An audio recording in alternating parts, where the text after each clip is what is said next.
ॐ पूर्णमदः पूर्णमिदं पूर्णात् पूर्णमुदच्यते पूर्णस्य पूर्णमादाय पूर्णमेवावशिष्यते। ॐ शान्ति शान्ति शान्तिः। सदाशिवसमारम्भाम्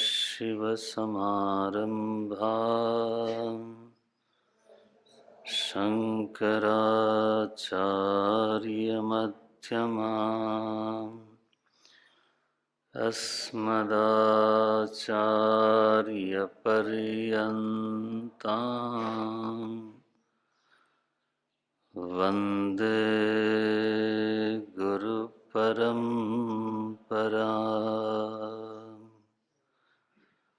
वन्दे गुरुपरम्पराम्।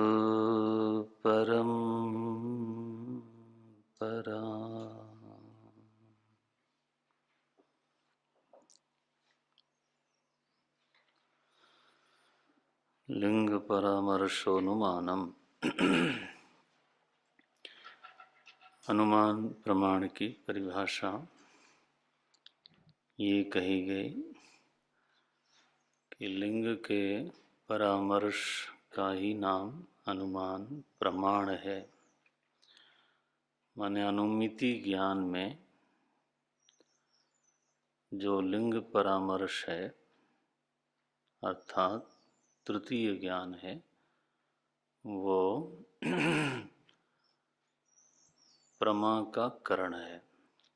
प्रमा का अनुमिति प्रमा का असाधारण करण है।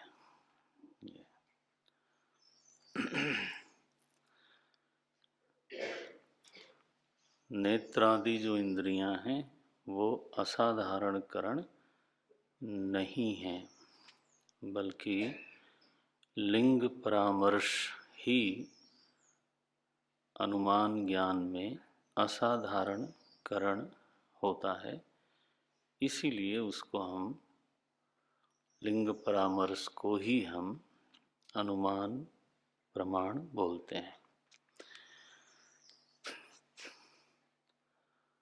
तो क्योंकि तो साधक के मन में ये प्रश्न आएगा कि आखिर अनुमान प्रमाण में प्रत्यक्ष की स्थिति कहाँ है,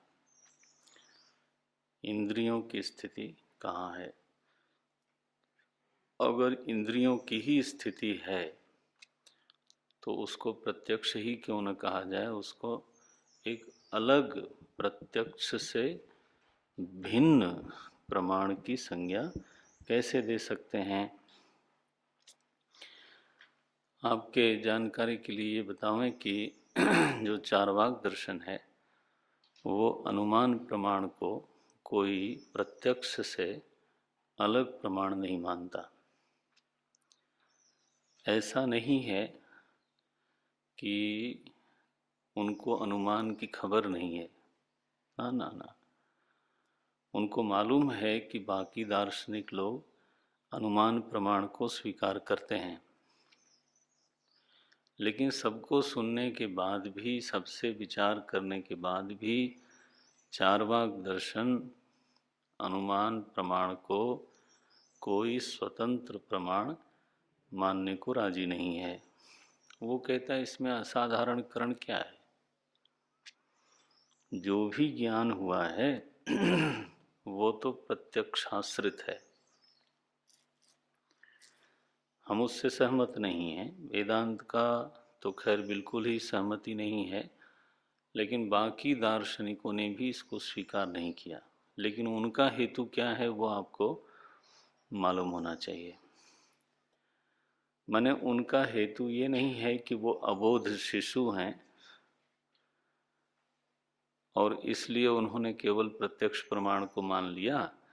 तो चूंकि उनको पता ही नहीं था कि अनुमान प्रमाण और उपमान प्रमाण आदि भी होते हैं, इसलिए केवल प्रत्यक्ष को स्वीकार कर लिया। सो बात नहीं है, पशुवत नहीं है वो। पशु तो केवल प्रत्यक्ष की शरण में रहता है, क्योंकि वो जानता ही नहीं है कि और प्रमाणों का प्रयोग कैसे किया जाए। तो वो कहते हैं चार्वाक लोग कि अनुमान प्रत्यक्ष जन्य है और प्रत्यक्ष फलक है। माने अनुमान क्या करता है भाई? प्रत्यक्ष से जन्म लेता है और प्रत्यक्ष का ही फल देता है। आफ्टर ऑल, अगर आपने पर्वत पर अग्नि का अनुमान कर भी लिया तो वो कंफर्म करने के लिए, हाँ, आप पर्वत पे जाओगे। विज्ञान में तो अनुमान की प्रक्रिया से वो एक सिद्धांत बनाते हैं जिसको आप बोलते हो प्योर साइंस। लेकिन जब तक उसको लैब में, जब तक उसको प्रयोगशाला में प्रत्यक्ष नहीं देख लेते, तब तक उसको वो प्रामाणिक ज्ञान नहीं मानते। अब ऐसा मैं बोल दूं तो आप कहने लग जाओगे कि विज्ञान भी चार्वाक हो गया। यानी चार्वाक के प्रति जो समाज में एक बड़ी ही प्रसिद्ध दृष्टि है, उसको तो आप थोड़ा बट्टे खाते में डाल के, हाशिए पे डाल के फिर सोचो। आखिर जो भी वैज्ञानिक चिंतन होता है वो आरंभ होता है प्रत्यक्ष ज्ञान से, और फिर फार्मूलों से उसको, उस पर अनुसंधान होते होते होते, तो बहुत बार हम मित्रों से बात करते हैं तो साइंटिस्ट लोगों से, तो वो कहते हैं in principle it is possible. क्या शब्द बोलते हैं? In principle it is possible, in pure science we have accepted it. ठीक है, so in principle it is possible माने क्या? कि अभी हमने इसको प्रत्यक्ष नहीं देखा है प्रयोगशाला में। जिस दिन देख लेंगे उस दिन हम घोषणा कर देंगे दुनिया के सामने कि ये चीज ऐसी ही है। मैंने सुना, हमारे साइंटिस्ट मित्र लोगों ने ही बताया कि जो आइंस्टाइन का फार्मूला दुनिया जानती है, प्रसिद्ध है, मुझे केवल याद हो गया है और कुछ नहीं। मैं उसके बारे में कख गग भी नहीं जानता। क्या बोलते हैं? E is equal to mc²। तो कई बार हम रंग जमाने के लिए सभा में बोल देते हैं। लोगों को लगता होगा कि वाह, है ना। पूछा जाए कि ई माने क्या, तो शायद एक शब्द बोलूँगा, एनर्जी, है ना। लेकिन बाकी मत पूछना आप, क्योंकि फिर पोल खोल प्रोग्राम शुरू हो जाएगा। तो तो कहते हैं कि जब ये लैब में कंफर्म हुआ, साल लग गए, कई साल लग गए, तो आइंस्टाइन के मित्र ने आके उनको सूचना दी कि वो जो तुमने सिद्धांत खोजा था, दैट हैज बीन प्रूव्ड। तो उसने कहा कि for you it is proved now, for me it was proved then only. तो देखो, दुनिया तो कंफर्म तभी करती है जब प्रत्यक्ष हो। तो प्रत्यक्ष फलकम हुआ, और ओरिजिनेट कहाँ से होता है? प्रत्यक्ष से। आखिर धूम और अग्नि की व्याप्ति कहाँ देखी आपने? प्रत्यक्ष में। तो प्रत्यक्ष जन्यम, प्रत्यक्ष फलकम, ये दोनों ओर प्रत्यक्ष से घिरे हुए प्रमाण को आप क्या अलग से प्रमाण मानते हो? ये प्रत्यक्ष की ही एक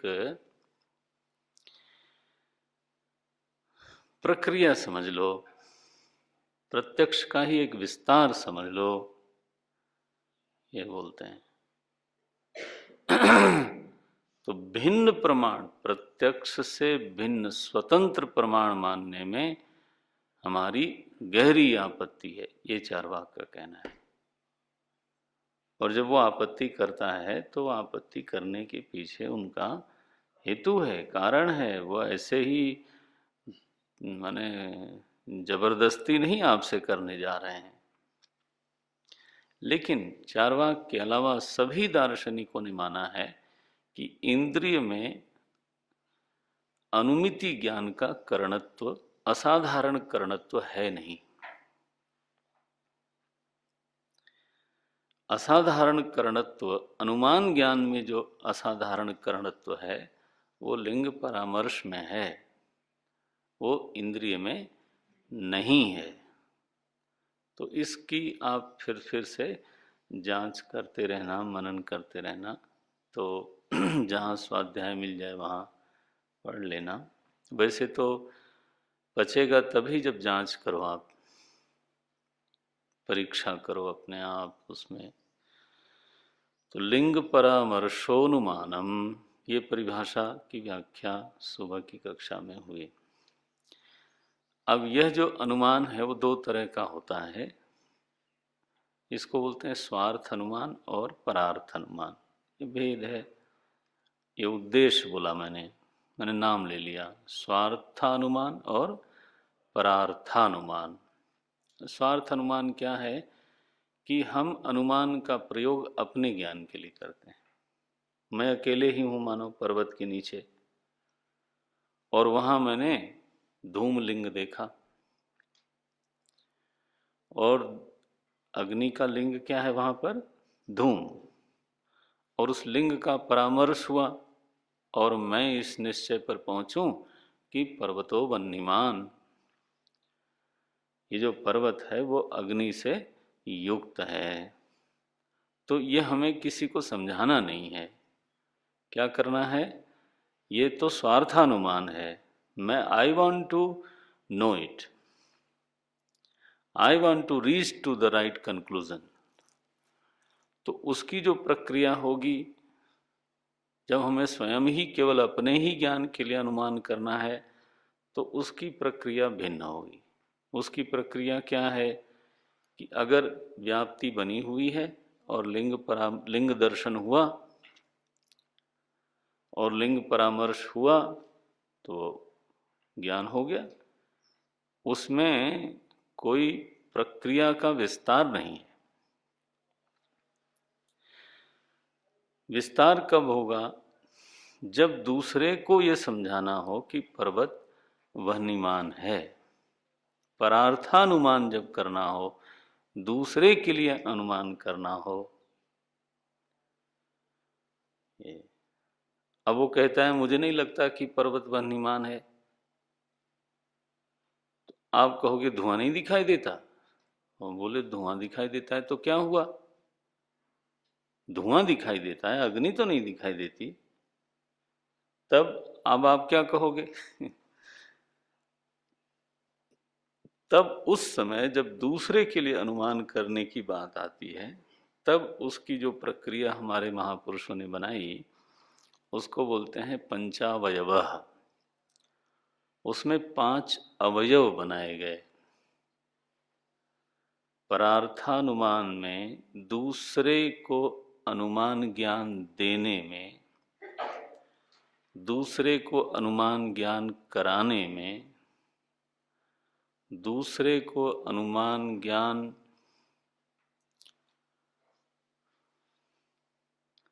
तक पहुंचाने में जो प्रक्रिया बनाई गई वो 5 अवयव वाली है। तो आप सुनते रहे हो बीच बीच में। पहला है प्रतिज्ञा। कि आप क्या कह रहे हो, आपको कहना क्या है?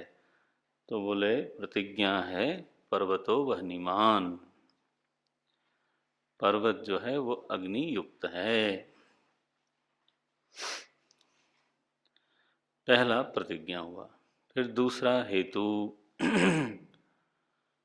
तो हेतु क्या है? धूमवत्वात्। धूमवत्वात्, क्योंकि प्रतिज्ञा जो है वो ये है कि पर्वत अग्नि वाला है। तो हेतु क्या बनेगा? क्योंकि पर्वत धुएं वाला है, वत लगाना पड़ेगा, है ना? वो वतु प्रत्यय लगाना पड़ेगा।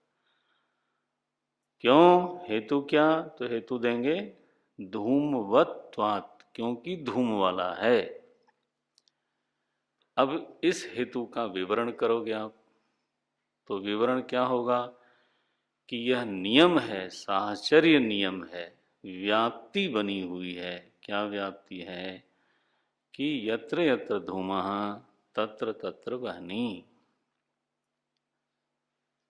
तो ये तो नियम का उल्लेख हुआ। अब इस नियम को पर्वत में घटाना है। अभी तो यत्र यत्र कह रहे थे, अब घटाएंगे तो क्या कहेंगे? पर्वते धूमः अस्ति, तस्मात् पर्वते वह्नि अपि अस्तिरेव। ये इसलिए अस्तिरेव माने दृढ़ ज्ञान है, असंदिग्ध ज्ञान है। अगर असंदिग्ध नहीं होगा तो प्रमा ही नहीं कहलाएगी ये। क्योंकि हर जगह से तो चाक चौबंद बना रखा, क्योंकि प्रमा शब्द का उच्चारण होगा तभी जब वो असंदिग्धम, अबाधितम, अनधिगतम, स्मृति विलक्षणम होवे। नहीं तो बोले ऐसा मेरा अंदाजा है, अगर तो संदेह सहित है तो ज्ञान ही नहीं है। यही तो बात सुबह में बता रहा था, स्वामी शरणानंद जी ने कहा कि भाई ज्ञान का लक्षण ये है जो आपको संदेह रहित करे।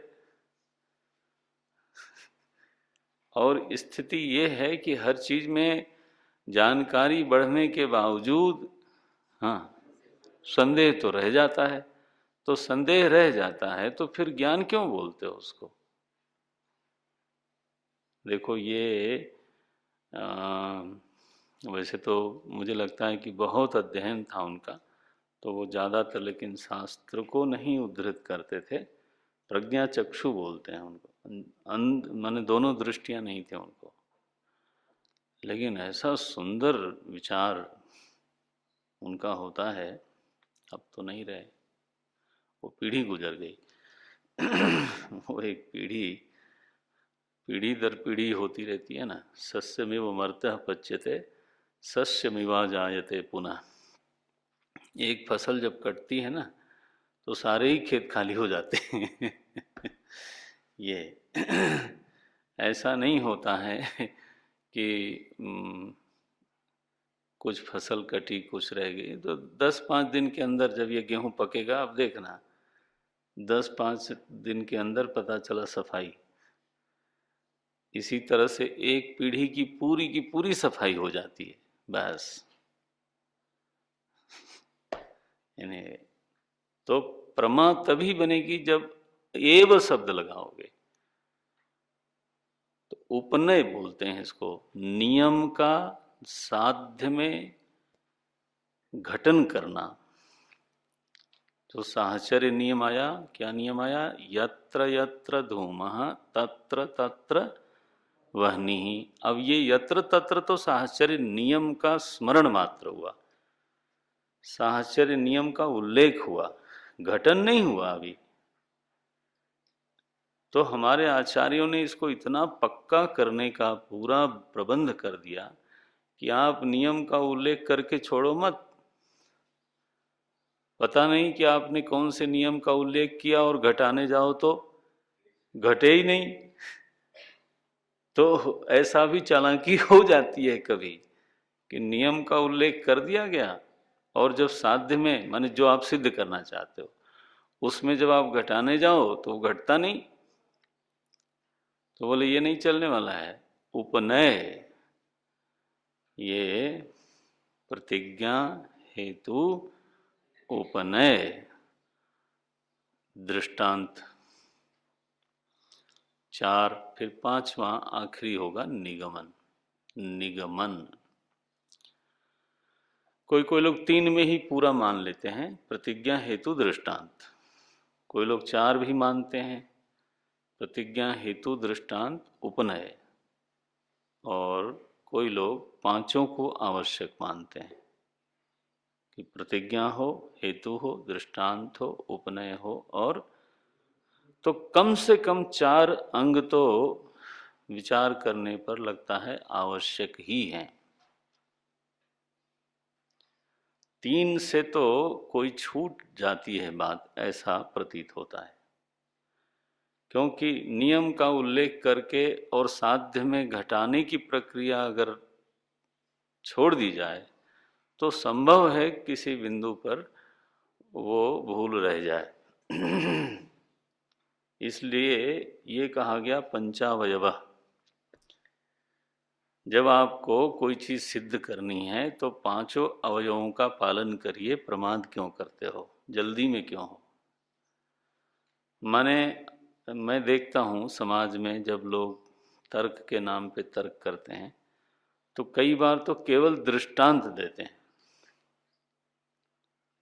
केवल दृष्टांत दिया और सुनने वाले को भी समझ में आ गया तो काम चल गया। लेकिन अच्छा, उसमें ईमानदारी भी होती है, लेकिन कई बार छल भी संभव है, कई बार भूल भी संभव है। क्योंकि हमने दृष्टांत दिया, उसमें साहचर्य नियम का उल्लेख नहीं किया, उसमें उस नियम का साध्य में उपनय नहीं किया। ये हमने ये बताया नहीं कि हम क्या सिद्ध करने जा रहे हैं। तो अगर तो सुनने वाला और बोलने वाले की पूरी ट्यूनिंग हो, दोनों को कोई आपत्ति नहीं हो रही हो और निश्चलता हो, तो कई बार ये बात चल जाती है। लेकिन मैं ऐसा समझता हूँ, मैं लगा दिया मैंने, अब क्या करूँ। मैं ऐसा समझता हूँ कि वह जो अनुमान है बिना पांच अवयवों वाला, दो अवयवों वाला या एक अवयव वाला,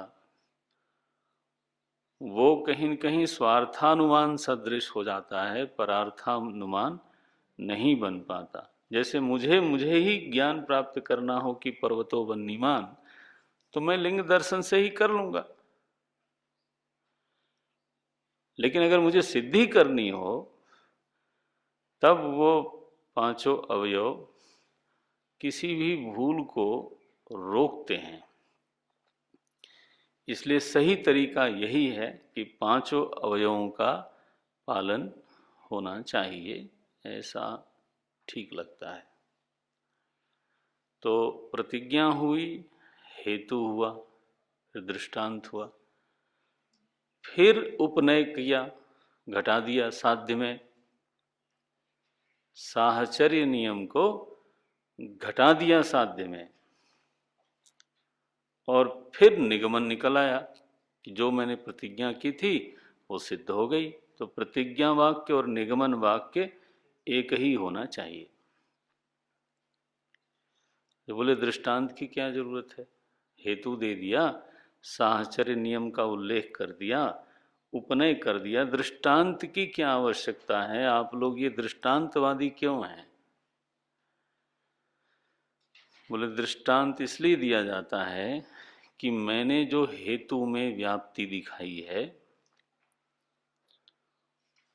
वो व्याप्ति मैंने कहाँ से प्राप्त की, ये बताना जरूरी है। अगर आपको कहा जाए कि पर्वतो वन्यमान, हेतु बोले पर्वतः धूमवत्वात्, पर्वत धूममान होने के कारण वन्यमान होना ही चाहिए। धूमवत्वात्, त्वात् प्रत्यय लगाएंगे। त्वात् माने पंचमी विभक्ति, हेत्वर्थे पंचमी लग जाती है।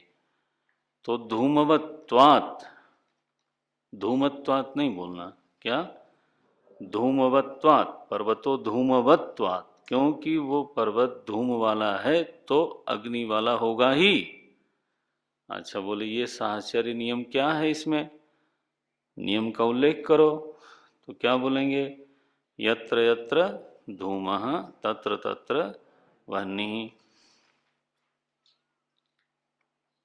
बोले ये नियम आपने कहाँ देखा, प्रश्न आएगा ना। अब कहाँ देखा इस नियम को, आप अपने मनगढ़ंत नियम तो नहीं बता रहे हो। तो अब वो नियम की प्राप्ति मुझे कहाँ हुई, इसके लिए मुझे दृष्टांत देना पड़ेगा। ये यथा महानसे, यथा यज्ञशालायाम, महानसे माने रसोइयाँ, महानस माने रसोई, हाँ। अब हम अपने अन्न क्षेत्र के बाहर लिखा दें महानस, तो महाराज कहेंगे ये क्या लिखा है आप लोगों ने महानस, तो पहले वहाँ एक व्याख्याकार नियुक्त करना पड़ेगा। तो कई बार अश्रुत शब्द आपको सुनने पड़ते हैं, हैं? महानसे, महानस रसोई में मैंने देखा, जब जब वहाँ धुआं देखा तब तब गया तो अग्नि पाया। ऐसा कभी नहीं हुआ कि धुआं देखा और वहाँ अग्नि न मिली हो। फिर यज्ञशाला में देखा, जैसे ही धुआं देखा हमने कहा अग्नि जल रही होगी, गया तो पाया। तो बार बार जब साहचर्य देखा, मैंने दोनों का साथ में रहना देख लिया, तो बुद्धि में एक नियम की सिद्धि हो गई। तो मैंने ये नियम कहाँ प्राप्त किया, ये आपको बताना पड़ेगा। आप कहो ये मेरी व्याप्ति है और ये न बताओ कि कहाँ मिली, तो ये बेईमानी चलने नहीं दी जाएगी। इसके लिए वेदांत में दृष्टांत, माने पूरे भारतीय तर्कशास्त्र में केवल फार्मूला से, माने foreign logic system is different, Indian logic system is different. जो फॉरेन के फिलोसफर हैं, लॉजिशियंस हैं, they have a different system, वो फार्मूला वाइज चलते हैं। जैसे साइंस में भी वही फार्मूला है, और जिसको आप कहते हो गणित, जो हायर गणित होती है, उसमें भी फार्मूले पे फार्मूला, फार्मूले पे फार्मूला, इति सिद्धम आखिरी में आएगा। बट उसमें आप ध्यान दो, तो जिन लोगों ने पढ़ाई है, वो कई लोगों ने पढ़ा होगा, उसमें दृष्टांत के लिए जगह नहीं है। जब formula since it is like this +2 + this, 2 नहीं, अल्फ़ाबेट लगाते हैं और फिर वो निकलता चला जाता है रिजल्ट्स उसके, और अंत में एक रिजल्ट निकलता है जिसको अनाउंस करते हैं। तो गणित के फार्मूले, विज्ञान के फार्मूले, यहाँ तक कि फॉरेन फिलोसफर्स जो हैं वो इसी तरह से लॉजिक करते हैं। तो हमारे तो जो विनीत जी हैं, हमारे गुरु भाई हैं, और लेकिन उसके पहले IIT खड़गपुर से उन्होंने MTech PhD करी, उनको बुलाया है। और उसके बाद फिर वो पिलानी में, ब्रिगेडियर साहब उनको जानते हैं, वीरेंद्र सिंह राठौर नाम था उनका, he was professor in Pilani. और फिर वो छोड़ के service and all, then he came to join the course. तो यहाँ से कोर्स इत्यादि करने के बाद बहुत सिंसियर रहे, नेचुरली जो इतना पढ़ा है तो सिंसियरिटी तो उसके फिर रक्त नलिका में बहने लग जाती है, फिर प्रमाद नहीं रहता, वो उसका स्वभाव बन जाता है। तो उन्होंने अध्ययन किया अष्टाध्यायी का और अपने तर्क प्रणाली का। तो उनका एक काम ये भी है कि टू टेल द वर्ल्ड कि इंडियन लॉजिक सिस्टम और फॉरेन लॉजिक सिस्टम में, इंडियन लॉजिक सिस्टम का महिमा क्या है, इसकी ब्यूटी क्या है। This is one of the project. Tirupati Sansthanam में इस समय वो हैं, पहले कानपुर में मेरे ख्याल से 12-13 साल रहे, कानपुर IIT में, फिर हैदराबाद IIT में, है ना, फिर इसके बाद फिर वहाँ हैं। तो जो आदमी सिंसियरली फिर एक बार देख लेता है ना, तो ये ना समझना कि इस हाल में ही ये बात ठीक है। You can go around the world and tell the people कि this is the right way of thinking. ऐसा है ये विद्या। शर्त यह है कि वो पच जाए, समझ आवे, उसमें सीरियसनेस हो। तो मैं ये कह रहा था कि व्याप्ति का उल्लेख करो आप, और ये न बताओ कि कहाँ मिली ये व्याप्ति आपको। तो ये एक वीक एरिया बच जाता है, चिंतन का एक दुर्बल पक्ष है ये।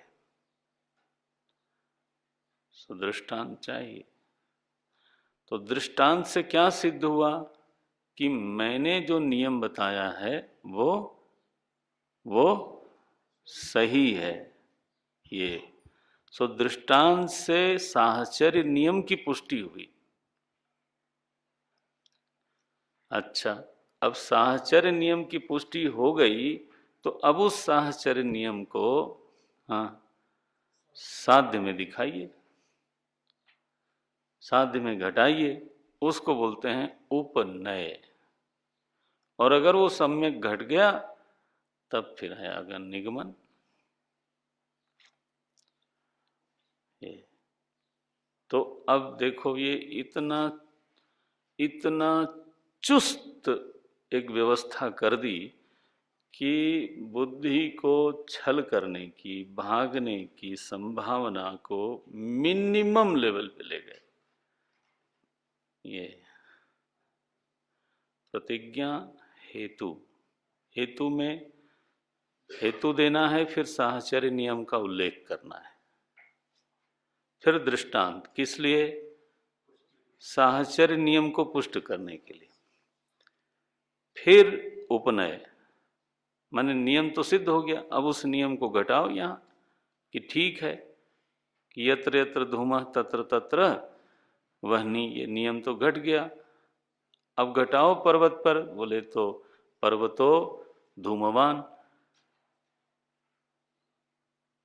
और नियम है यत्र यत्र धूमः। तो चूंकि पर्वत धूमवान है, इसलिए वहीं पर हाँ अग्नि होनी चाहिए, तस्मात् पर्वतो वह्निमान इति सिद्धम, ये लेके आएंगे। टेक्नोमेट्री हो गई आपकी।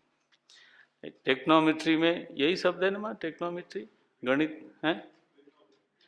हाँ, हम लोग ऐसे ही बोल देते हैं, क्या ये तो देहाती स्कूल में पढ़े तो क्या ट्री। त्रिकोणमिति भी हिंदी में लोगों ने शब्द बनाया, उसका शब्द बनाया हिंदी वालों ने त्रिकोणमिति। जो भी है, लेकिन उसमें दृष्टांत की जगह बहुत कम देखी हमने, थोड़ा ही पढ़ा, ज्यादा नहीं उसको पढ़ा। यहाँ ये स्वतंत्र एक लॉजिकल सिस्टम, लॉजिक सिस्टम है, ये कोई किसी और का कन्फर्मेशन न खोजना उसमें। तो ये सिस्टम आपके ऋषियों का डेवलप किया हुआ है और जबरदस्त है। इस पर इतनी किताबें लिखी हैं, आप बूढ़े हो जाओगे पढ़ नहीं पाओगे, ये मैं बहुत जिम्मेदारी से बोल सकता हूँ। ये है जिसको, और लोग रस लेते हैं, जो विद्या व्यसनी है उनको इसी में रस आता है, इसलिए पढ़ते हैं। नॉट दैट कि कोई उनको बोझा है, उनको दूसरी चीज में रस ही नहीं आता। बोले क्या है बच्चों का खिलवाड़ करना, उसमें क्या करना है। तो वो अपना पढ़ते भी हैं और लिख भी मारते हैं कोई न कोई एक नया ग्रंथ। ये न्याय, फिर नव्य न्याय, न्याय सूत्र पर भाष्य है, इतने ग्रंथ लिखे हुए हैं। अच्छा भाई, सो परार्थानुमान पंचावयव, जो परार्थ अनुमान है, जब हमको सिद्ध करने की जरूरत पड़ती है तो उसकी एक सुव्यवस्थित प्रक्रिया हमको प्राप्त है, वो 5 अवयवों वाली है। तो यहाँ तक बात हो गई। अब एक विषय उठाया गया कि आपने कहा था व्याप्ति बलेन अर्थगमकम लिंगम, यही तो लिंग शब्द की परिभाषा क्या थी? व्याप्ति बलेन अर्थगमकम। तो ये जो व्याप्ति बल है ये क्या है, इसका विवरण किया जाए। तो आचार्य कहते हैं, अब देखो ये फिर से थोड़ा सूक्ष्म विषय शुरू हुआ। अब आप ये मत कहना कि पहले वाला भी स्थूल नहीं था, है ना। तो अब जो भी है तो आपको उठना ही पड़ेगा बिल्कुल। तो ये जो व्याप्ति बल है ये त्रिविध होता है। तीन प्रकार की व्याप्तियां होती हैं। तो पहली व्याप्ति है अन्वय व्यतिरेकी। अन्वय व्यतिरेकी व्याप्ति, लिख लो, भूल नहीं जाना चाहिए। ये शब्द ऐसे हैं, फिर परिभाषा होगी, उतना लिखना चाहिए। बाद में विवरण जो है आप धारण कर लो, लेकिन जो शब्द जरूरी हैं वो लिखते जाना चाहिए। अन्वय व्यतिरेकी एक व्याप्ति यह है। फिर दूसरी व्याप्ति है केवल व्यतिरेकी, और तीसरी व्याप्ति है केवलान्वयी। तो व्याप्ति त्रिविधा, तीन प्रकार की व्याप्ति हो गई। अन्वय व्यतिरेकी, केवल व्यतिरेकी, केवलान्वयी। अब जैसे यत्र यत्र धूमः तत्र तत्र वह्निः। अब ये देखो, ये अन्वयी व्याप्ति भी है इसमें और व्यतिरेकी व्याप्ति भी है। दोनों व्याप्ति चूंकि यहाँ बन रही है, इसलिए इस व्याप्ति को हम बोलते हैं पहली वाली, क्या, अन्वय व्यतिरेकी। यहाँ अन्वय व्याप्ति भी बन रही है और व्यतिरेकी व्याप्ति भी बन रही है। अन्वय क्या हुआ, यद भावे तद भाव, यद भावे यद भाव तद भाव दोनों बोल सकते हैं। जिसके होने पर जो हो, इसको बोल देते हैं अन्वय। यद भावे यद भावः, और जिसके नहीं होने पर जो न हो, इसको बोलते हैं व्यतिरेक। अभी सरल है बिल्कुल, मने पहली ईंट है ये। होने पर हो, नहीं होने पर न हो, ये। तो जैसे धूम तभी होगा जब अग्नि होगी। अब यहां व्याप्ति क्या बन रही है, अग्नि भावे धूम भाव। उल्टा नहीं करना, धूम भावे अग्नि भाव ना। अग्नि व्यापक है, धूम व्याप्य है। ये तो व्यापक के उपस्थिति में व्याप्य की उपस्थिति होती है। अग्नि भावे, ये लिख लेना थोड़ा, तो ये आपको पकड़ में आएगा। अग्नि भावे धूम भाव, ये अन्वयी व्याप्ति हो गई। इसी अन्वयी व्याप्ति को लेकर के ये नियम पकड़ाया गया कि यत्र यत्र अग्नि यत्र यत्र धूमः तत्र तत्र वह्नि।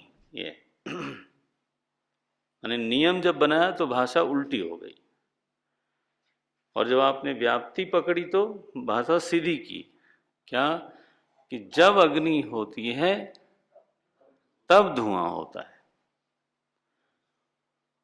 ये यदा अग्नि तदा धूमा, यदा अग्नि नास्ति तदा धूमोपि नास्ति। अब ये व्यतिरेक हो गया। नहीं होने पर नहीं है, होने पर है। ये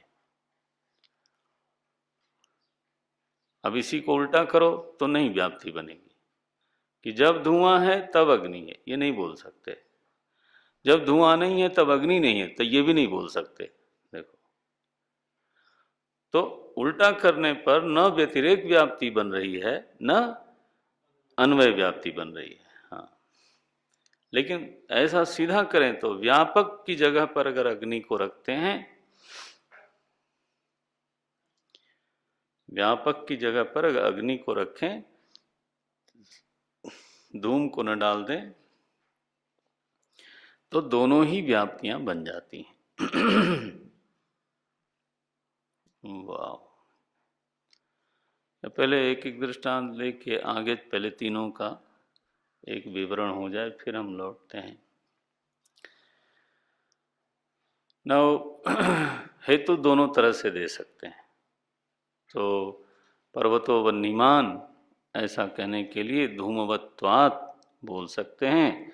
धूमवत्वात् जो हेतु है उसका विवरण दो तरह से दे सकते हैं। क्या दे सकते हैं कि जब धुआं होता है तब अग्नि भी होती है। चाहे तो ये लिख दें, चाहे ऐसा लिखें कि धुआं, हाँ, बिना अग्नि के नहीं होता है। पहली वाली लाइन क्या थी? होता है वाली बात कही। दूसरी वाली लाइन क्या कही? नहीं होता है। बोले ये कैसे, कहाँ बताओगे? बोले जैसे जलाशय में, जलाशय में अग्नि नहीं है तो आप कभी धुआं दिखा दो मुझे, चैलेंज करता हूं। ये तो यह जो जो दृष्टांत दिया हमने जलाशय का, वो व्यतिरेक व्याप्ति का दृष्टांत है। और जब अग्नि होती है, जब तभी धुआं होता है, इसके लिए दृष्टांत क्या होगा? बोले महानसे या यज्ञशालायाम। तो यज्ञशाला में जाके आदमी इस साहचर्य को देख सकता है, और जलाशय में इसके अभाव को देख सकता है। पकड़ में आ गया? जलाशय में साहचर्य नहीं दिखाई देगा, जलाशय में अग्नि का अभाव दिखाई देगा, और फिर धूम का भी अभाव दिखाई देगा। ये तो जलाशय भी एक द्रव्य है, इसके बावजूद वहां धुआं नहीं उठ सकता। हेतु? बोले तदभावे तदभाव। और क्या? अग्नि का अभाव है, इसलिए धुआं का भी अभाव है। तो देखो दृष्टांत बदल गए। जिसको ये नहीं प्रक्रिया मालूम है, वो केवल यज्ञशाला का दृष्टांत दे सकता है, पर्वतो वन्यमान के लिए जलाशय का दृष्टांत नहीं दे सकता। वो बोलेगा ये जलाशय कहां से आ गया? ये जो कुशल लोग हैं, प्रमाण कुशल लोग हैं, वो व्यतिरेकी व्याप्ति का दृष्टांत देने में उतना ही सक्षम होते हैं जितना अन्वयी व्याप्ति का। बिल्कुल फटाफट। व्यतिरेकी व्याप्ति में अभाव अभाव में व्याप्त है। अरे रामा, अग्नि का अभाव धुएं के अभाव में व्याप्त है। चूंकि वहां अग्नि नहीं है, हाँ, इसलिए धुआं नहीं है। ये तर्क दोनों में नहीं ही बोला जा रहा है। चूंकि अग्नि नहीं है, यस्मात् अत्र अग्नेः अभावः तस्मात् धूमस्यापि अभावः। तो क्या सिद्ध हुआ? बोले नियम सिद्ध हुआ। क्या क्या सिद्ध हुआ? नियम सिद्ध हुआ। क्या नियम सिद्ध हुआ? कि इन दोनों का साहचर्य ही है। धुआं कभी भी अकेले चलता नहीं है। ये साहचर्य दिखाने के लिए हमने एक को माइनस करके दिखाया, अग्नि को माइनस करके दिखाया कि अग्नि को हटा के बताओ धुआं कहां चलता है।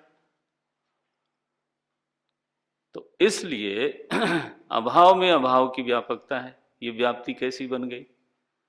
और वहां भावात्मक व्याप्ति है कि चूंकि वहां धुआं है, इसलिए वहां अग्नि होनी चाहिए। अब प्रयोग का अंतर देखना, इसको समझ लो। अन्वय व्याप्ति में जो साधन है वो पहले है, जो साध्य हो बाद में है। धुआं पहले बोला जा रहा है कि चूंकि वहां धुआं है। ये नहीं बोला जाएगा चूंकि वहां अग्नि है ना। क्या बोलेंगे?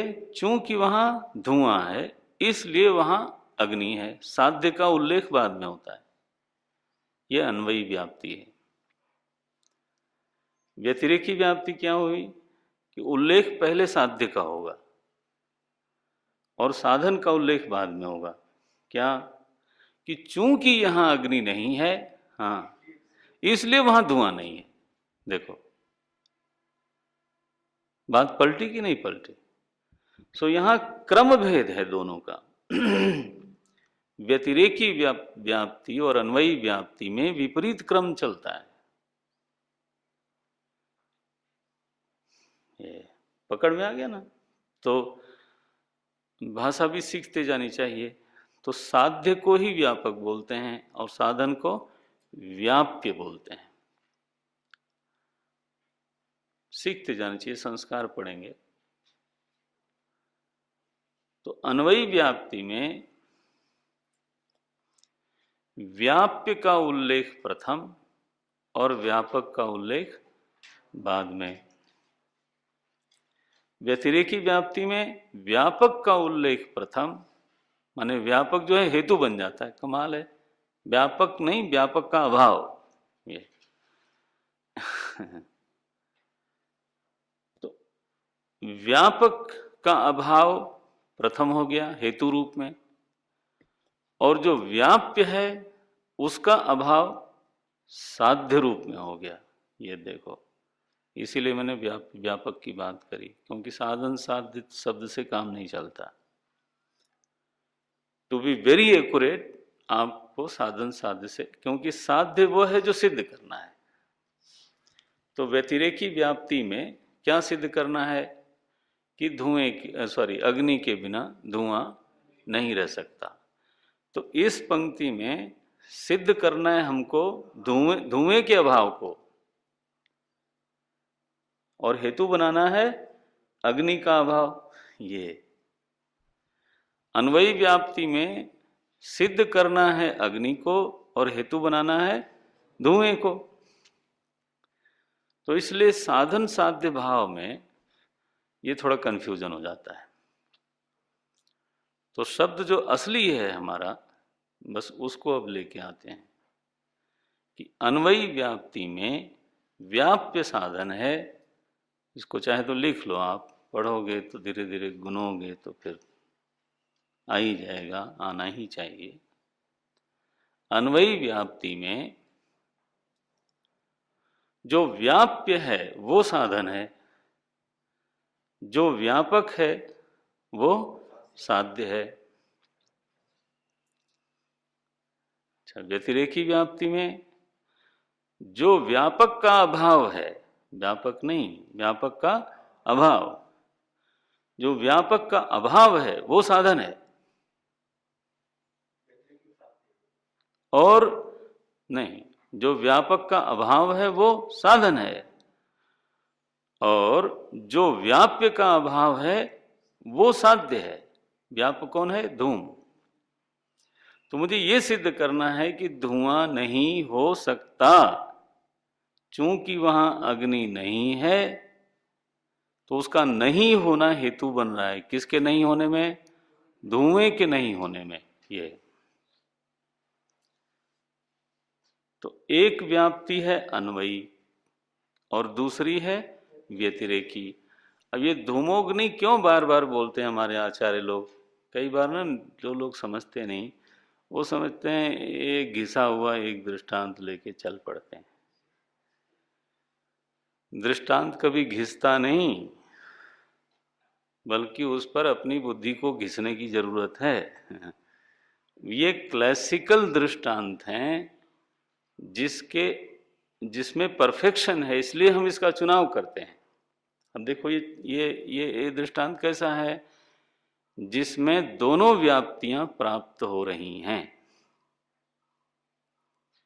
अन्वयी व्याप्ति भी और व्यतिरेकी व्याप्ति भी। तो एक प्रकार ये हो गया व्याप्ति का। दूसरा है केवल व्यतिरेकी। अब ये तो मजेदार व्याप्ति है, बहुत ही मजेदार है ये। मानो, चलो आपको घिसा हुआ दृष्टांत नहीं देते, तो अब थोड़ा बिना घिसा फ्रेश बगीचे से तोड़ के लाया जाए।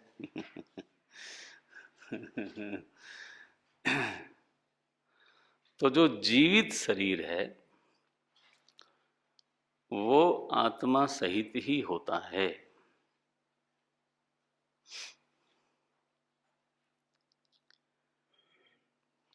जीवत शरीरम शरीरम सात्मकम।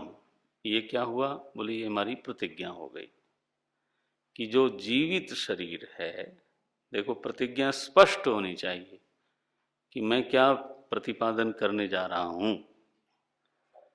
तो जो जीवित शरीर है वो निरात्मक नहीं होता, सात्मक ही होता है, माने आत्मा सहित ही होता है। हेतु प्रतिज्ञा ये है कि जीवित शरीर हमेशा आत्मा सहित होता है। माने विरोधी की प्रतिज्ञा क्या होगी कि जीवित शरीर भी बिना आत्मा के होता है, तो मैं उसको काटने जा रहा हूं।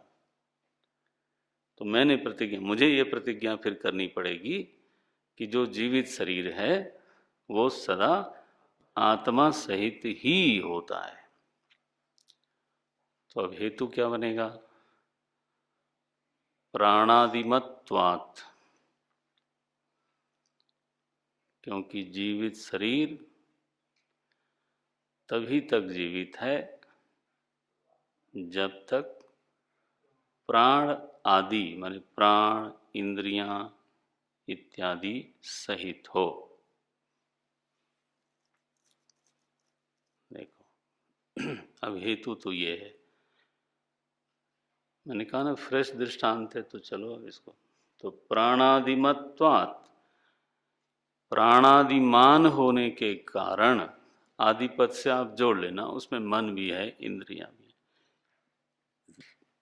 तो प्राणादिमान अगर नहीं है शरीर, है तो जीवित नहीं होगा। ये तो प्रत्यक्ष में ही सिद्ध हो गया कि जीवित शरीर का जो लिंग है वो है प्राणादिमान। ये और प्राणादिमान जो जो प्राणादि इंद्रिय समूह है वो स्वयं निरात्मक हो नहीं सकता। जैसे धूमलिंग बिना अग्नि के नहीं हो सकता, वैसे प्राणादिमान आदि बिना आत्मा के नहीं हो सकते। तो पर्वत के स्थान पे कौन है? शरीर, शरीर नहीं, जीवित शरीर। ये जीवित शरीर, जीवित शरीर पर्वत की जगह पर है। माने पुराने वाले दृष्टांत में जैसे आपने प्रतिज्ञा की थी पर्वतो वह्निमान, वैसे आप अब यहाँ क्या प्रतिज्ञा कर रहे हो कि जीवत शरीरम सात्मकम। अग्नि की जगह पर कौन आया? आत्मा। और आत्मा का लिंग कौन बन रहा है? साहचर्य नियम किसमें है? प्राणादि में। ये देखो, साहचर्य नियम शरीर और प्राण का मत जोड़ लेना, क्योंकि प्राण शरीर को छोड़ के जा तो साहचर्य जो नियम है वो बनेगा प्राण में और आत्मा में। तो क्या बनाएंगे? नियम का उल्लेख करो, तो नियम का उल्लेख क्या होगा? यत्र यत्र प्राणादि तत्र तत्र आत्मा। ये नियम का उल्लेख किया आपने। अब ध्यान देना इस पर, यह आपके चूंकि दर्शन का दृष्टांत दे दिया ना, अग्नि आदि का दृष्टांत नहीं दिया। क्या नियम बना कि यत्र यत्र प्राणादि तत्र तत्र आत्मा हो। तो पूर्व पक्ष ने पूछा कि ये जो व्याप्ति आपने बनाई है ये कहाँ बनाई? दृष्टांत देना पड़ेगा ना, व्याप्ति बताने के लिए आपको दृष्टांत देना पड़ेगा। तो वो पूछेगा कि मुझे बताओ जरा कृपा करके, कृपा सिंधु, हाँ, कि ये जो व्याप्ति आपने बनाई कि जहाँ जहाँ प्राण आदि होंगे वहाँ वहाँ आत्मा को होना ही चाहिए, ये साहचर्य नियम आपने कहाँ देखा? तो आप क्या कहोगे, शरीर में देखा? तो शरीर में देखा तो सिद्ध करना है, वो तो आपकी अभी प्रतिज्ञा है।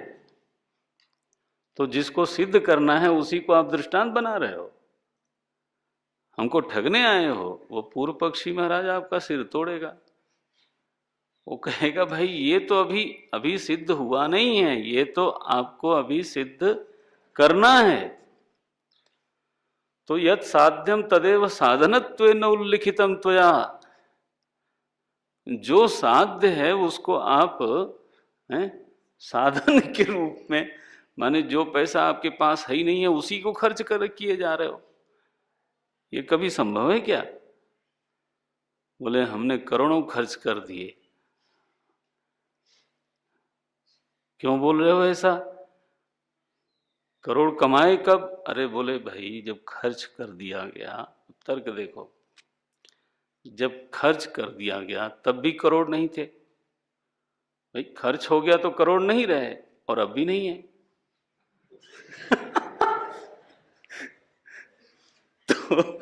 तो अगर ये कहने की बजाय कि मेरे पास करोड़ नहीं है, अगर मैं ये कहता हूं कि करोड़ों हमने खर्च कर दी, तो क्या हर्ज है फिर? ठीक है। तर्क की भी विचित्र दुनिया है। अब इस वाक्य में कहाँ गलती दिखती है आपको? भाई दोनों स्थिति में करोड़ का अभाव है। तो ओम नारायण। बस केवल इतनी सी बात है कि वो खर्च शब्द वहां घटेगा नहीं। अगर तार्किक होगा अगला बंदा भी, तो वो कहेगा खर्च शब्द तब होता है जब पहले आपके हाथ में आया हो। अन्यथा अभाव शब्द ही घटेगा महापुरुष। एनीवे, तो ये दृष्टांत कहाँ लाओगे इस बात की सिद्धि के लिए? इस साहचर्य नियम की सिद्धि के लिए क्या साहचर्य नियम है कि जहां जहां प्राण आदि होते हैं वहां वहां आत्मा होती है। ये कहाँ लाओगे दृष्टांत? दृष्टांत का अभाव है।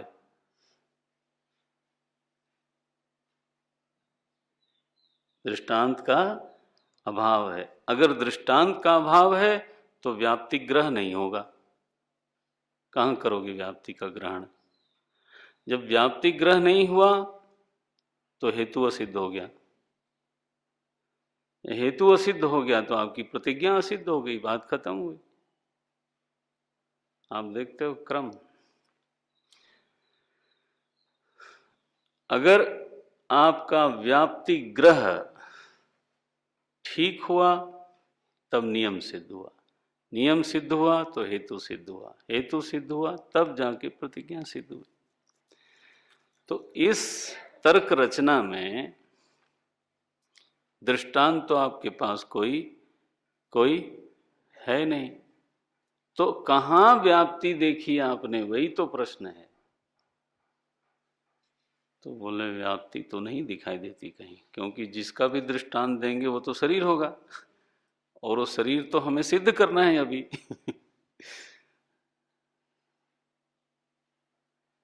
तो अब व्यतिरेकी दृष्टांत, हम कई बार टलते समय लोग बात करते हैं तो कभी हम बोलते हैं कि ये व्यतिरेकी दृष्टांत। तो यहाँ पर व्यतिरेकी व्याप्ति है और उसका दृष्टांत है। क्या दृष्टांत देंगे? यथा घटा। अब देखो तर्क में ये बिल्कुल स्वीकृत है, यथा घटः। अब इसकी रचना कैसे बनेगी कि अब देखो पलटो उसको। घटे आत्मा नास्ति। पहले हेतु क्या दिया था कि चूंकि वहां प्राण आदि हैं इसलिए वहां पर आत्मा है। अब उल्टा करो, चूंकि घट में आत्मा नहीं है इसलिए वहां प्राण आदि भी नहीं है। ये तो जहां जहां आत्मा नहीं, मुझे एक जगह ऐसा दिखाओ जहां आत्मा हो और प्राण आदि ना हो, या जहां प्राण आदि हो और आत्मा न हो, उसका दृष्टांत नहीं मिलेगा। प्राणादि जहां पर हो और आत्मा न हो, इसका तो दृष्टांत ही नहीं मिलेगा आपको। तो हमें व्यतिरेकी दृष्टांत में यह कहना है कि जहां जहां आत्मा का अभाव है, ये ध्यान देना, आत्मा नहीं, आत्मा का अभाव है, वहां वहां प्राण आदि का अभाव भी निश्चित रूप से होता ही है। एक बार ये सिद्ध हो गया, इसको घोंट लो जरा आप, कि जहां भी आत्मा का अभाव है वहां प्राण आदि का भी अभाव होता ही है। अच्छा, इस नियम को अगर असिद्ध करना हो तो आपको क्या बोलना पड़ेगा कि मैंने कोई एक जगह ऐसी देखी जहां आत्मा का तो अभाव था, हाँ, लेकिन प्राण आदि का भाव था, ये कहना पड़ेगा उसको। तो उससे पूछेंगे तुम दृष्टांत दो,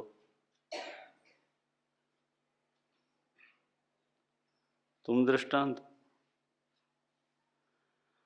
अगर वो दृष्टांत नहीं दे पाता, आप भी सोच के देना, अगर वो दृष्टांत नहीं दे पाता तो ये नियम बन गया कि जहां भी आत्मा का अभाव है वहां पर प्राण आदि का भी अभाव है।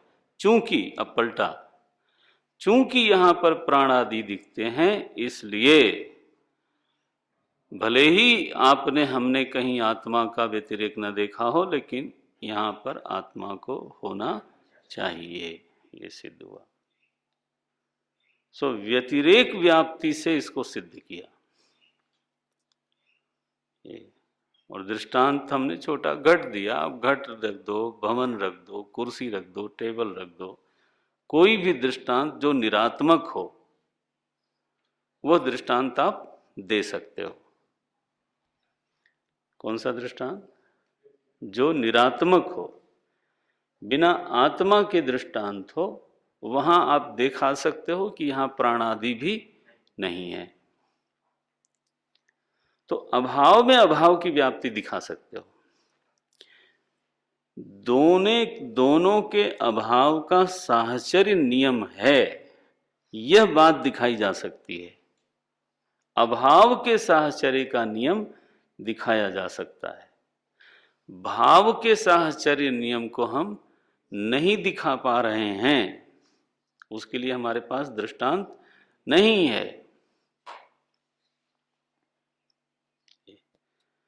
तो ऐसी जब स्थिति होती है तो उसको हम लोग बोलते हैं केवल व्यतिरेकी व्याप्ति। केवल, यहां अन्वय व्याप्ति संभव नहीं हो रही है, तो क्या बोलेंगे? केवल व्यतिरेकी व्याप्ति। न्याय दर्शन में कहा लक्षणश्च, जो लक्षण है ना वो भी व्यतिरेकी व्याप्ति ही है। जैसे गंधवती पृथ्वी, जो लक्षण होते हैं वो व्यतिरेकी व्याप्ति ही होती है, अन्वयी व्याप्ति उसमें बनती नहीं। इसको देखना, ये बढ़िया चीज पकड़ में आ जाएगी, साफ हो जाएगा। जैसे गंधवती पृथ्वी, तो क्या बनाएंगे? विवरण क्या करेंगे? इसका उल्लेख करेंगे कि जहां जहां गंध होगी वहां वहां पृथ्वी होगी। ये साहचर्य नियम है कि जहां जहां गंध होगी वहां वहां पृथ्वी होगी। साहचर्य नियम का उल्लेख हो गया। प्रश्न आया कि ये साहचर्य नियम आपने कहाँ देखा? तो आप कहाँ बताओगे? पृथ्वी में देखा? वो तो सिद्ध करना है। यह लक्षण पृथ्वी का पृथ्वी में घटित होता है, ये बात तो आपको सिद्ध करनी है, प्रतिज्ञा है वो तो।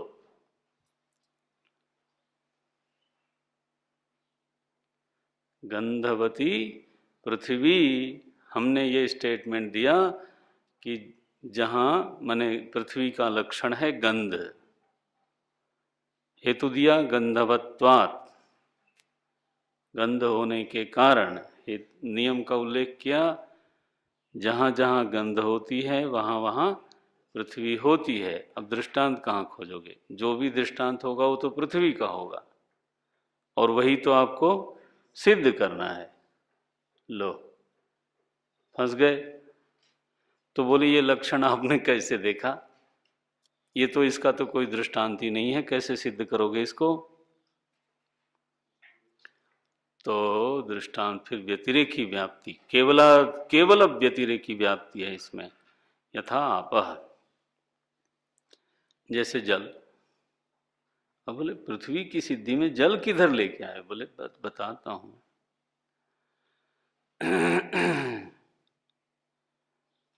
जल में पृथ्वी नहीं है और इसलिए गंध भी नहीं है, हो गया। देखो, जब उधर से सिद्ध कर रहे थे तो पहले उल्लेख किया गंध का, जहां जहां गंध होगी वहां वहां पृथ्वी होगी। लेकिन व्यतिरेकी व्याप्ति का कमाल यह है कि एकदम पलटी मारती है। यथा आपः, जैसे जल में। अब जैसे जल में माने जले पृथिव्याः अभावः,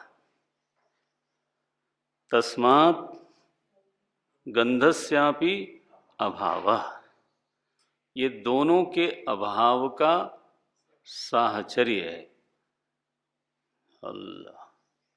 और यह साहचर्य हम जल में भी देखते हैं, यह साहचर्य हम वायु में भी देखते हैं। अभाव का साहचर्य देखो, यह साहचर्य हम अग्नि में भी देखते हैं, यह साहचर्य हम आकाश में भी देखते हैं।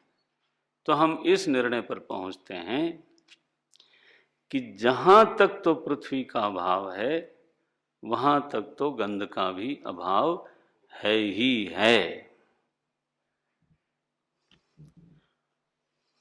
और इसलिए जहां पृथ्वी दर्शन नहीं भी हो रहा हो, अगर कहीं गंध दिख गई, मने ग्रहणन में आ गई, तो वहां पृथ्वी का होना निश्चित हो गया, क्योंकि पृथ्वी के अभाव में तो गंध का अभाव सिद्ध हो चुका है।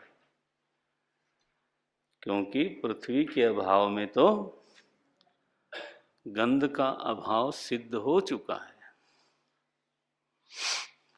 देखो, इसी नियम से हम लोग सारे द्रव्यों के लक्षणों की सिद्धि करते हैं। बोले अग्नि ही रूपवान, दृष्टांत लो दूसरा। अग्नि का धर्म है रूप।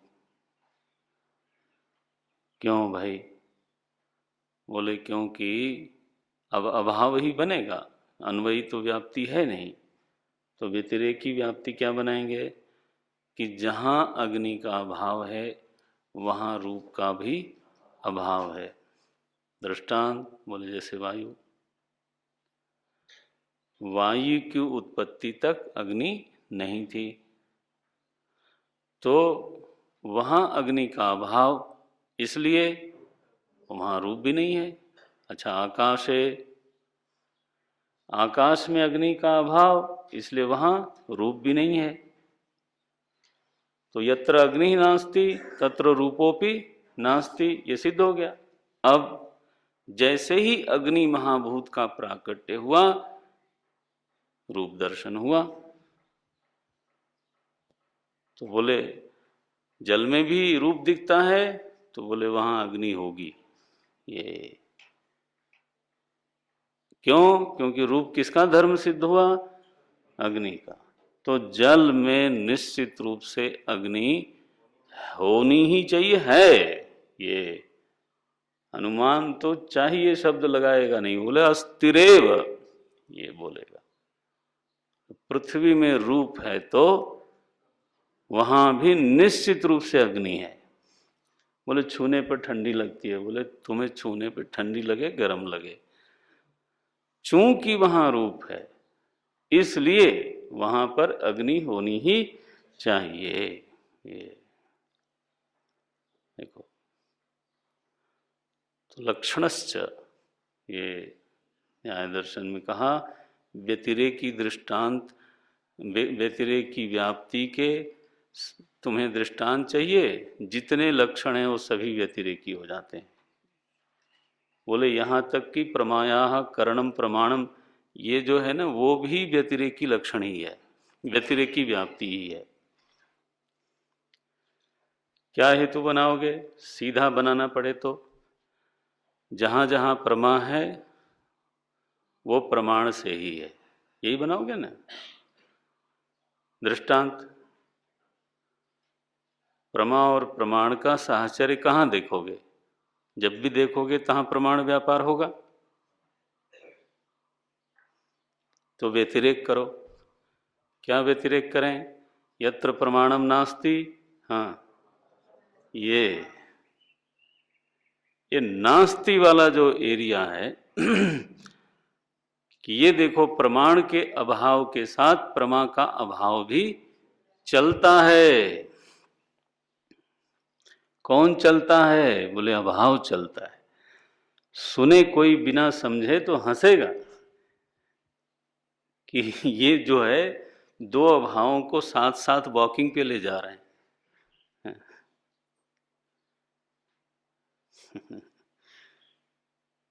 प्रमाण अभावे सति प्रमायाः अपि अभावः दृश्यते एव। सो इनका जो नित्य साहचर्य है वो तो सिद्ध है। एक जगह करके दिखाओ कि प्रमा हो प्रमाण न हो, एक जगह करके दिखाओ, हो नहीं सकता। इसलिए प्रमाण का लक्षण क्या बना? प्रमायाः असाधारण करणम प्रमाण, माने लक्षण से एक ऐसा शब्द दिया उन्होंने कि लक्षण जितने हैं उनमें अन्वयी व्याप्ति बनती नहीं, आपको व्यतिरेकी व्याप्ति दिखानी पड़ेगी। ये ऐसे बोल दिया। अब कल तो नहीं, परसों अन्वयी व्याप्ति की बात करेंगे। अन्वय व्यतिरेकी व्याप्ति, केवल व्यतिरेकी व्याप्ति, और अब एक प्रसंग छूटता है। एक नहीं, अभी आगे है प्रसंग, लेकिन इसी प्रसंग में एक चीज छूटती है, केवल अन्वयी, केवलान्वयी व्याप्ति। तो लिंग शब्द की व्याख्या में ये व्याप्ति शब्द आया और फिर उस व्याप्ति शब्द का इतना विस्तार है। लिंग शब्द की व्याख्या क्या हुई?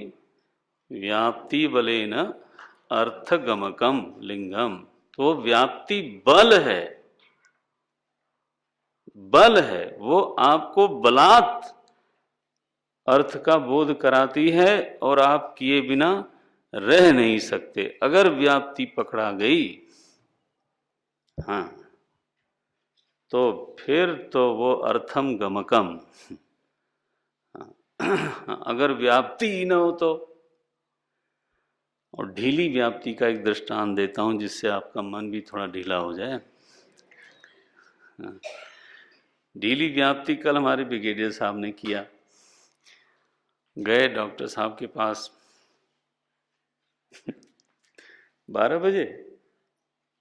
बजे गए। अब वहां लिंग दर्शन किया उन्होंने। कौन सा? बोले कार नहीं है।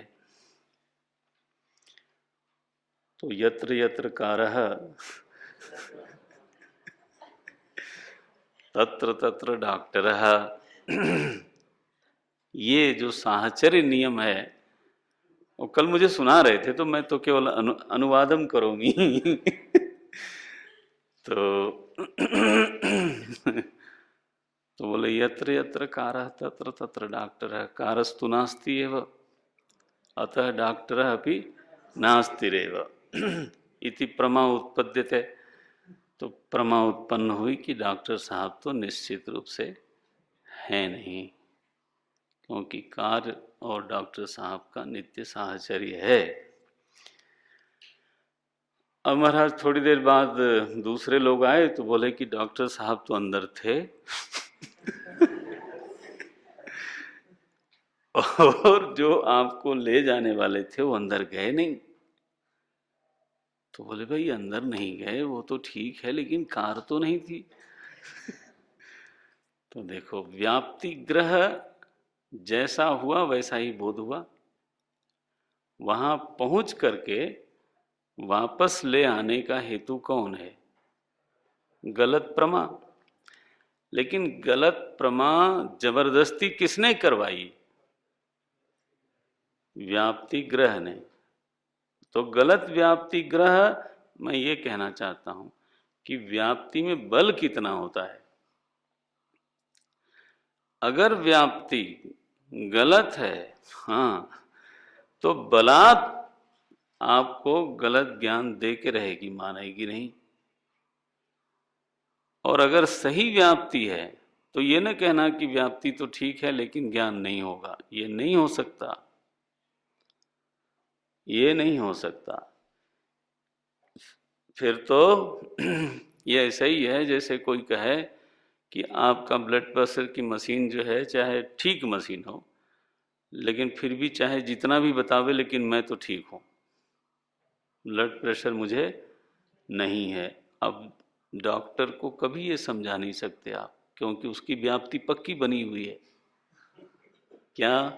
कि अगर ये पारा यहाँ तक जा रहा है, तो इधर भी पारा हाई है। अब आप कहो नहीं आपकी मशीन गलत, जो भी, वो डॉक्टर चाहेगा चुप रहता है, मुस्कुराएगा और क्या कहेगा। हमारे डॉक्टर मिश्रा कहते हैं कि उनकी पैथोलॉजी का लैब है, तो बोले कि जब डायबिटीज वाले आते हैं ना और ज़्यादा निकल आई मानो, तो कहते हैं ये हो ही नहीं सकता, या आपकी मशीन में गड़बड़ है कुछ, ये हो ही नहीं सकता। अच्छा, अब डॉक्टर क्या कहें? उनका व्याप्ति ग्रह पक्का है कि अगर ये ऐसा है तो ये ऐसा ही है। बलात् वो आपके जितना जोर से बोलो वो तो मुस्कुराते हैं लोग, ठीक है। तो मुझे कहते हैं वो फिर दूसरे लैब में भी जाते हैं, वहां भी चेक कराएंगे, वहां भी चेक कराएंगे। जब हर जगह तब फिर संतोषम अनुभवन्ति ते। ज्ञान का हेतु व्याप्ति। ओम।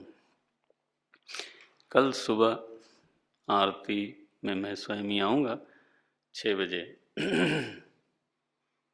फिर हम लोग जाएंगे राम मंदिर, वहाँ बताया लोगों को 10:30 बजे तक जब करेंगे श्री राम जय जय राम का, और 10:30 बजे वो कुछ लोग तैयारी करेंगे वहाँ, तो राम सहस्र नाम अर्चना करेंगे राम मंदिर में। और फिर 12 बजे है ना भगवान के जन्म का तो उत्सव करेंगे। तो अवतार जो है ना बड़ा आश्वासन की घटना है। तो ये तो दोपहर तक का कार्यक्रम हुआ, आगे का कार्यक्रम तो आप जानते ही हो, प्रसाद प्राप्ति। भाई जन्मोत्सव के बाद प्रसाद प्राप्ति। तो इसके बाद संध्या काल में आरती के बाद वहीं सत्संग करेंगे राम मंदिरे एवं। तो ये कल का कार्यक्रम है। ओम पूर्णमदः पूर्णमिदं पूर्णात् पूर्णमुदच्यते पूर्णस्य पूर्णमादाय पूर्णमेवावशिष्यते। ओम शांति शांति शांति। हरि ओम श्री गुरुभ्यो नमः। हरि ओम।